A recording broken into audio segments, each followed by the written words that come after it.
सखी कहवन पिया के बुझाए पवन में जरूर आता। सखी कहवन पिया के बुझाए पावन में जरूर आता। पावन में पिया सारे अनता, पावन में पिया सारे अनता। साड़ी में गोटा लगाए पवन में जरूर आए।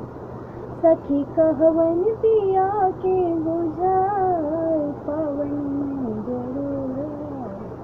सखी कहवन पिया के बुझाए पवन में जरूर आता। पावन में पिया चूड़ी